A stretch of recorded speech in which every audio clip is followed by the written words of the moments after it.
నటరాజన్ గారు చాలా ప్రొయాక్టివ్గా మంత్రులతో కూడా ఈవెన్ గచ్చిబౌలి భూముల వ్యవహారం ఎస్సీ భూములు ఆమె మీద చర్చలు జరపడం, అంటే రేవంత్ రెడ్డి కంటే ఆమె ఎక్కువనా అనే రకంగా దాంట్లో ఒక కూడా ఎంత మిస్గైడ్ చేశారంటే మీనాక్షి నటరాజన్ గారు చాలా నిజమైనటువంటి గాంధీవాది. అవును, కరెక్ట్. ఏ మాట కామాట గాంధీ మహాత్ముడు మునివరంలో చెప్పినా ఆశ్చర్యం లేదు. చాలా సింపుల్, చాలా సింప్లిసిటీ, చాలా హానెస్ట్. అవును, ఆమెకు ఒక నిర్దిష్టమైన ప్రణాళిక, గాంధీ ఫ్యామిలీ కొరకు ప్రాణాలు అర్పించినట్టు తత్వం. అవును, అటు కొంత ఈ ఏమంటాం దాన్ని ఎన్విరాన్మెంటల్ విషయంలో బాగా యాక్టివ్గా ఉంటారు. నిజమైన దాంట్లో తప్పుడు దారి పట్టించారు. మీనాక్షి గారు కూడా మొదట్లో ఇది ఎక్కడెక్కడ చెట్లు ఉన్నాయి, వనాలు ఉన్నాయి, నరికేస్తా ఉన్నారని ఒక తప్పుడు ప్రచారం. అక్కడ చిన్న చిన్న బూషెస్. అందుకని ఆమె ఎంటర్ అయ్యారు. ఆమె ఎంటర్ అయ్యారు. ఇలా తెలుసుకుని ఎక్కడ పోయాం సెక్రటరియట్కు ఆవిడ నేను కలిసి మంత్రులకు ఉపసంఘం ఉంది కదా బట్టి గారు ఛాంబర్లో వారితో మాట్లాడడానికి వెళ్ళాం. యాంటీ రూమ్లో కూర్చొని మాట్లాడాం.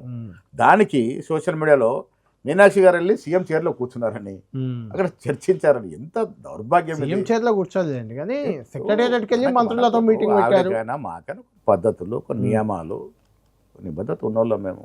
సోషల్ మీడియాలో ఇంత అడ్డగోలుగా మొన్న నేను గోకర్ణ పోయాను. గోవా నుంచి గోకర్ణ పుణ్యక్షేత్రం. అక్కడ మీరు కూడా ఏదో ఎమ్మెల్యేలతో, నేను ఎమ్మెల్యేలు తీసుకెళ్ళి అక్కడ చర్చలు పెట్టాను. మాకు అవసరం ఏముంది అంటే ఒక డౌట్ ఎందుకు వస్తుంది అంటే మహేష్ గారు, కాంగ్రెస్ ప్రభుత్వం ఎప్పుడు వచ్చిన అధికారంలోకి 5 ఏళ్ళు ఒకే ముఖ్యమంత్రి ఉండడం అనేది చాలా తక్కువ సందర్భం. అది గతంలో ఇంకెప్పుడు రాజశేఖర రెడ్డి తప్ప ఇంకెవరు లేరు అంతకుముందు. గతంలో జరిగింది. కానీ తర్వాత సోనియా గాంధీ గారు పగ్గాలు చేపట్టిన తర్వాత రాజశేఖర రెడ్డి పరిమాణం 5 ఏళ్ళు, రాజశేఖర రెడ్డి ఉన్నారు. 5 ఏళ్ళు ఉండడమే కాకుండా రెండోసారి కూడా ఆయన వచ్చాడు కదా. అవును.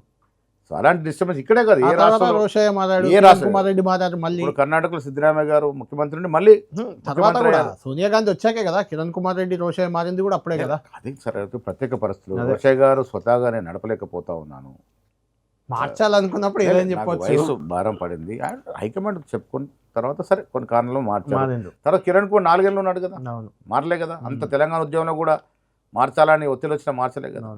సో అవి గతంలో జరిగినటువంటి సంఘటన ఇప్పుడు లేదు. సోనియా గాంధీ, రాహుల్ గాంధీ గారు నిర్దిష్టమైన ఒక ప్రణాళికతో ఉన్నారు.